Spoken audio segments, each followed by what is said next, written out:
So guys, welcome back to RBR. 7 generations of M5 later, it's time to burn the camo off the new one. There it is. Pretty much just how you expected it, full of BMW M DNA. Probably the most aggressive one ever in its 40 years history. Do you guys like it? It's really, really aggressive from so many angles. We're in quite a tight little garage here within the Salzburg ring. This is exactly where we were driving the M4 CS. And in fact, we'll get to drive this baby a little bit today as well. But this is a car that's got us excited and it's got us a little worried with a number of questions to do with weight, power to weight ratio, rigidity and handling, weight again. I'll also show you exactly what's going on under the skin, as I always do. What's powering this thing? We've got a wonderful V8 in here with 585 brake horsepower and then an electrical system as well, providing the rest of the power going up to 727.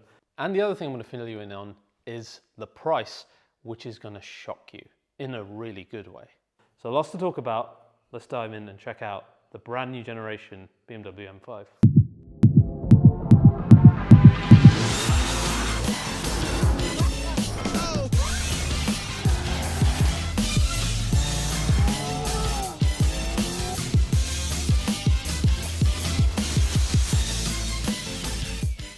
Guys, today's episode of RBR is once again sponsored by 70mi and their brand new A510 dashcam. 70mi have sold over 1.5 million dashcams this past year across 100 different countries, including the USA, Europe and Southeast Asia. And this cam will give you a little insight as to why. Think of it less as just a dashcam and more as an all-rounder road companion with smart functions that make every journey about enhancing your driving experience with your cars. It's got the cutting-edge Sony Starvis 2 sensor and the dashcam captures every detail in 1944p HDR resolution, whether it's day or whether it's nighttime. And speaking of nighttime, this has got night owl vision, which is going to give you really good images even at night, so this can be a great companion at any time of the day. And as a great companion for a driver, it will log your travel as well should you need to make any travel claims or for insurance, etc.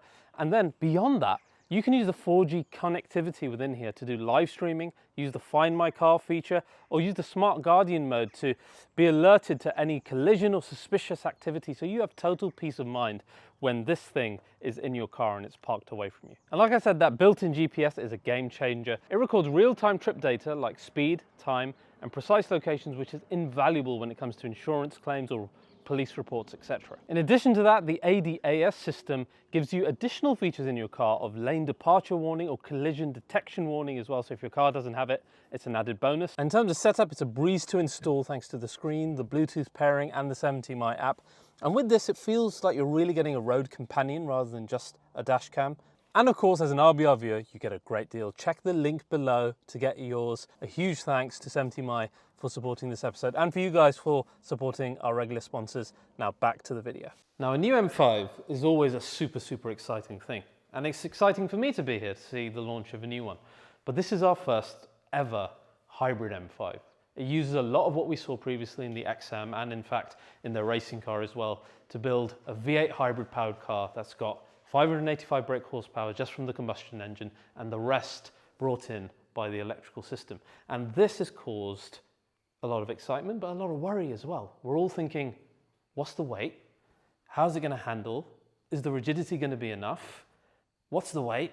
Everyone keeps talking about the weight. Now, I can only answer some of that today. We will take it for a drive as well, a short drive. But there's so much to answer. So I'm going to peel away the skin. We're going to have a look underneath. We'll see what's powering it. We'll talk about the weight. We'll talk about power to weight. We'll compare it to a few other cars in the past. But before we do that, I know you're itching to see every angle of this. Let me show you as much of it as I can because it truly is a lot of MDNA on the standard car. So guys, there is your new M5. How muscular does that look? I mean, M is definitely for muscle when it comes to this car. We've got 45mm on the front, 78 on the rear, I believe. You've got those extended side arches, and it just looks so damn angry, doesn't it? I love it. The air intakes on the front are absolutely massive. Like, you could almost fit my big head in there and my ego. It's huge. Love it.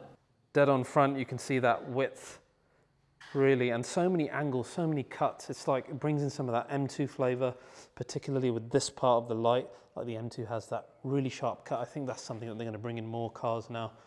The grille is very much like the standard fiver. It's very much like the i5, which I'm not opposed to. It actually looks quite good on this. And then the bonnet, you've got that typical line that goes through the middle. And then if you spec the carbon fiber roof, that line continues at the top. So yeah, again, lots of muscle. The side of the car, again, you get all that width. You've got the massive side sills there. Wheels, pretty much identical to what you see on the M2, which is no bad thing, just bigger. We've got a staggered setup here of 20 on the front and 21 on the rear. And here's a weird thing. When have we ever seen this on an M5?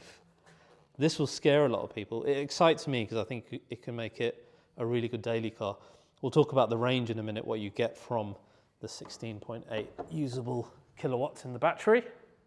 And then we have this rear quarter. Again, looking at the car, you can see the bulk that shoulder adds. It is genuinely just a lot wider. Now here's your rear three quarter, which looks gorgeous, and you can really tell the width more from a distance. This is one of my favorite angles of the car, actually. And then when you get close and you get lower and you begin to see the aggressiveness, how much the diffuser pops out when it's covering the big pipes, the cuts on the side, the arches, and again, that three quarter, all of it making sense. This is just, it's incredible, and it's exactly what we want from this gen of M5. Another nice detail that I'm sure a lot of you predicted was having the M5 logo on our C-pillar and the Hofmeister kink here. Again, a nice little touch, and a massive, massive carbon spoiler on the back there. It's a lot wider than it is tall. Down at the bottom, pretty much exactly how I rendered it. You've got those massive 100mm pipes and a big breakup between the gloss black parts of the diffuser and then more body color where you have the F1 style brake light. So again, that looks really good. And there is your M5 logo. Now guys, I've got one other car here to show you, which is the M5 finished in Isle of Man green. It's really great that we have this footage so you can see a totally different specification with a metallic color. We've got the bi-colored wheels with silver here, same design, but with silver wheels, which look nice. And now, like on the rear, for example, you can really tell the diffuser difference between the body color that I was talking about, which gives you a really good idea of that. And you can see just how varied this car can look in a completely different spec. Again, in this, I think, looking absolutely stunning. So regardless of how you spec it, this car is going to look very special indeed. So that's the design. I think it looks great, particularly in this frozen grey color. And the first thing that hits you when you see it is just how much they've added in terms of the body versus the standard 5 Series. Standard 5 Series, already quite an aggressive car in its new generation. A lot of that is thanks to the whole new bulk that they add in the BMW design language, particularly on the bonnet, etc. But with the MDNA slapped onto this, it just goes absolutely mental. Anyway, today is more about the technicalities and of course driving it a little bit as well. What lies under the skin?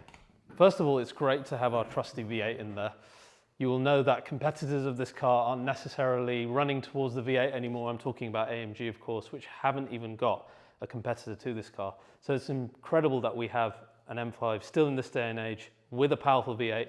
The V8 by itself is producing 585 brake horsepower, which by itself is quite interesting actually, because we know that this upgraded engine in, say, the X6M can produce well over 600 brake. So is that leaving room for something else?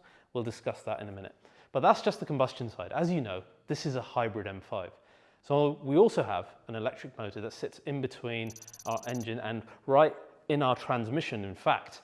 And this provides a further 197. But don't be adding our 585 to the 197. The total power is 727 brake. And how that power is delivered from either combustion or the e-motor is dependent on the car's intelligent brain.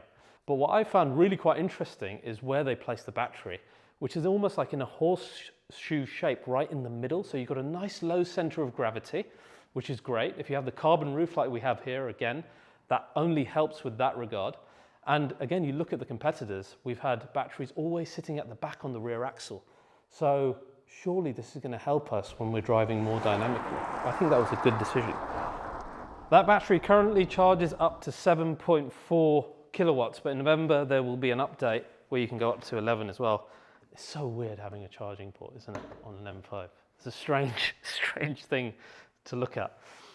So that's that side of it. And in total, we end up having 727 brake, 1,000 Newton meters, a 0 to 60 quoted of 3.5 seconds, and range of 69 kilometers, or around about 40-ish miles, which is good. It means that we can actually viably use this car as a daily car, school runs, grocery trips, etc. Then when you want the V8 on, press M1 or M2, and it comes alive. So that's an exciting part of this car. And you guys know, I really do love the hybrid. So this has the potential, being a V8 hybrid with decent range, to be one of the most complete cars for a petrol head in the world. So hopefully it drives well.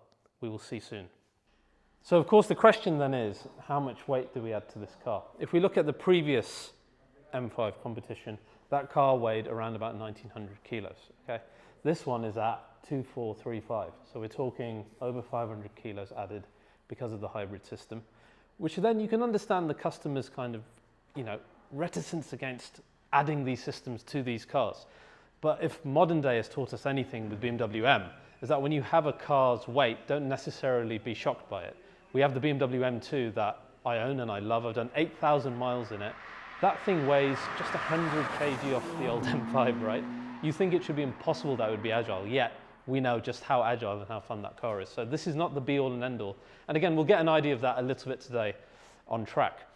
Now, as for everything else that they've done underneath the skin, of course, you've got M's adaptive suspension in here, which is a fantastic system we've seen used on other cars. Per wheel helps the car be more agile when it needs to be and more comfortable when it needs to be as well. To assist that, they've done some major rigidity on the body itself, which is the main thing that we're trying to keep rigid. So we've got a shearing panel on the front that connects between our front and the middle of our car, as you can see here. We've got that massive lightweight cross brace that goes between our front suspension mounts here and links onto the back as well. This is hollow, lightweight, and again, really helps with the rigidity. And we've got further measures connecting the rear axle or the rear side of the car and the subframe to the middle, and then some unique ones again that we've not seen before. Speaking of rigidity, we also have the variable ratio steering rack, which is rigidly mounted to our front subframe as well.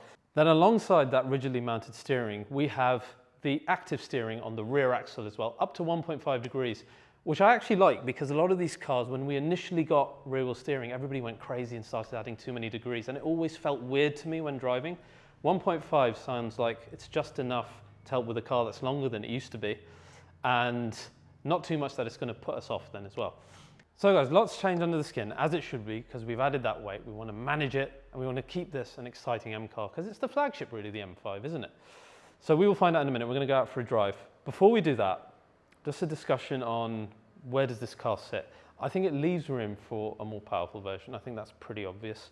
I think the V8 we know can be amped up, and I think a lot more can be done potentially on dynamics. We've seen other manufacturers do crazy things with semi-active or active suspensions, with hydraulic pumps and stuff. That's all possible.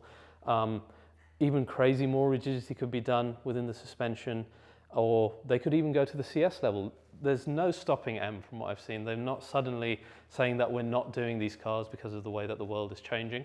We've seen every single important iteration get a CS, etc. So don't rule it out if this one isn't quite your cup of tea yet. This is just the beginning. It's the first M5. You know there's a touring coming. We've seen it. It's going to happen, right? So enough talk. I'm going to show you the inside very quickly, and then we will head outside and drive that camo car.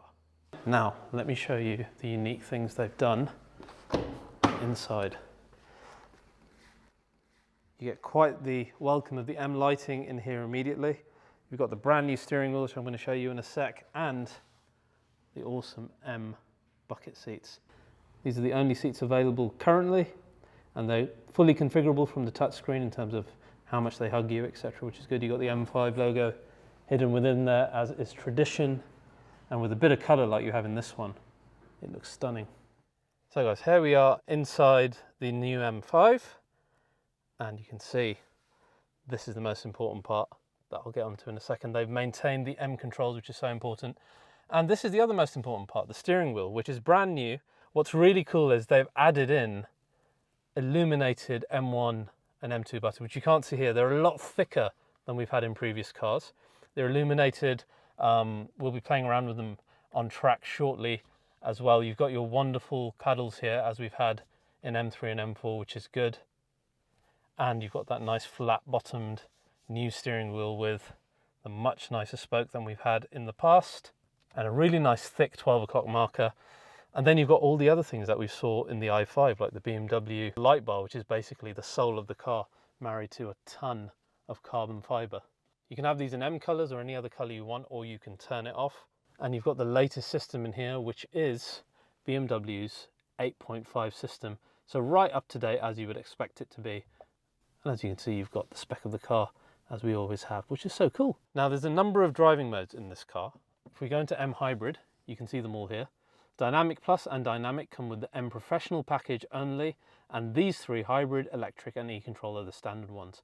Hybrid will decide itself what to use in terms of combustion and electric power, but don't worry, that's not the only option you have. You go into Setup mode here, and you can configure it just as you would your other BMW M cars, and then save it to either M1 or M2. So all of that is possible here, drift mode, etc., just as you would expect. Everything is configurable. What's great is how they've maintained here our BMW M driving control, which is so important. You've got the unique start-stop button, you've got setup mode, M mode, as you guys recognize, road, sport and track, and then the M Hybrid button. And what's cool is they put the M logo inside our iDrive in here as well. So it's good that that's been maintained. I was really fearful that they would have shoved it all into the touchscreen, but they haven't. So it's good that it's a bit more driver focused. The last thing that I want to show you is you do have a boost function here, like we had in the i5. What does that do? Imagine you're driving in electric mode, but you want the full power of the V8 as quickly as possible, so you can do overtaking or whatever other maneuver you want to do. You pull on that and the V8 will come alive, and you'll be able to use the full power while you have your foot on the throttle. So that is going to be really exciting to try on some normal roads, in some normal situations as well. The rear, as spacious as ever. This interior is trimmed in a lovely way. It's really comfortable. Right, now we're going to go out and drive the camo car, and straight after the drive, I'll unveil the price to you, which I reckon you're going to be quite pleased to hear about. So how's that for perfect weather to drive a 727 horsepower V8 hybrid? Let's go. Right guys, here we are in the M5. You turn it on, you get the electric iconic sound and the V8. The V8 sounds nice and rumbly.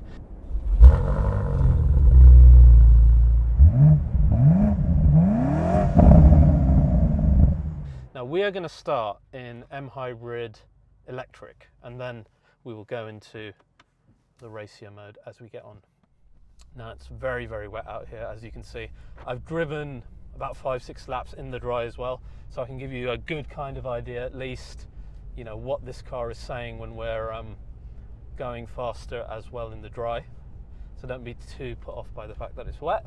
That's part of what this car will need to achieve anyway in daily driving. Being an MX drive car, being a daily car, you know, particularly for us in the UK, you're going to have to deal with conditions like this. So the immediate first feeling coming out of the only other new fiver that I've driven, which is the i5 M60, this feels like a totally different car. It's got that typical feeling of an M car in terms of the way that it sits on its wheels. It feels very much, if we go into M1 mode now, and this camouflage button here, it feels very much a rigid car. It'd be very interesting to see how this handles roads like we have in the UK. Here you can't tell because obviously racetrack, nice and smooth, but I suspect given how flatly this is cornering that it's going to be quite a rigid car. Is that going to put us off the daily element? I don't know. What is immediate, even in normal M hybrid mode, is how responsive the engine is. It's kind of like tap and go. It's more like the AMG cars where you tap the pedal and you get immediate response, as opposed to Porsche, who went the other way and kind of engineered in a, this is pretending to be a combustion engine, slight delay to giving you power, which is actually a nice feeling. But then this is nice as well, because I drove the M4 CS on this track, and there was, unless you were in the right rev range, you were almost fighting for power coming out of some corners, where with this, you just get immediate power because of that electric motor. Like, it is immediate. And it's a hell of a lot of power. And I'm actually surprised just how flat this car keeps. And I'm following an M4 CS at the moment actually, and you'd be surprised just on how many points this car wants to eat that car. You know, you look at the general weight that you're holding, but weight, you know, it's not the be all and end all anymore, is it? Because particularly at BMW, you look at cars like the new M2, which on paper should just be too heavy for any type of dynamic driving, but it feels so small and agile. And it's not dissimilar to this, where if you told me that this was 550 kg over the old M5 competition, I would say you're lying, because it doesn't, yes, it feels heavier, undoubtedly, but it doesn't feel 550 kgs worth of heavier. Not at all. In fact, I came out of this car and I had Joe Killy's following me. You might see me ahead of him in his video. And we both said, how is this giant heavy thing doing what it's doing? We just couldn't understand. So now I'm going to go into M2 mode, which again makes the car more aggressive. The breadth of ability through the modes is crazy. You're in electric mode and it feels like i5. You go into M2 and it feels double what M1 was in Sport. So Sport Plus really giving you more exhaust sound, giving you even quicker throttle response. And then we've got the extra modes that you get in the M Professional package of Dynamic and Dynamic Plus. Dynamic allows you more dynamic driving for longer periods of time, and Dynamic Plus is there for racetrack use. So we're going to chuck that on now. And that is consistently cooling all the time. It's not waiting for the car to get hotter. It's consistently cooling. And let me tell you, this thing on the straights, we were easily reaching speeds of over 250 kms. And it felt really fast. Did it feel ridiculously fast? I don't think it did. But it's hard to judge these things on a racetrack, right? Gear changes, fairly good. I mean, it's like we found with torque converters in these M cars in the past, that it's not quite instantaneous. This is not at the level that M3 CS and M4 CS were in terms of being snappier than the standard, which makes sense because this is your first M5. It's going to be geared more towards doing both things, being more comfortable and being sporty. The real test of this car, as always, will be on a real road. But what was nice to see is, like, driving this after having driven that M4 CS, it did not feel like this was out of place here.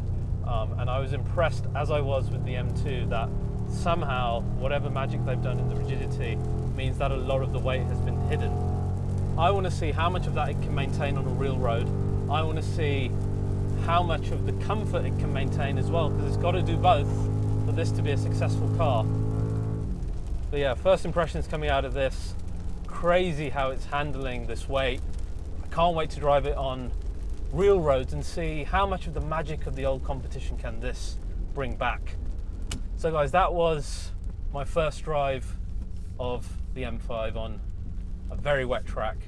Now, time to sign off. Now guys, the biggest news is price. A lot of us thought it was going to come in at £140,000, £150,000 based on what others in the market are doing. I can tell you now, it's going to start at £110,500 only. And compared to every other new car, this blows my mind because it's such good value for money. It sits well under Panamera Turbo. Well, you know, it's even cheaper than the E53, which is a level underneath this. So that's going to make this car huge value for money. And I think that's what I'm most excited about with the M5. So guys, that's your new BMW M5, the first ever hybrid, 7 generations worth. It was surprisingly agile on track. I liked how the rear wheel steering was not disturbing. I like how it immediately gave power. It's definitely got something about it. I just need to confirm that on a real road. So I'm really excited to do that later in the year. As a first look, I think it looks great, and I'm a little more happy about this car now than I was. Quite apprehensive coming in, as a lot of you were. But I can see kind of the light at the end of the tunnel. But we need to confirm, is it a light or is it a warning light? We'll see in the future. That's your new M5. I hope you enjoyed this.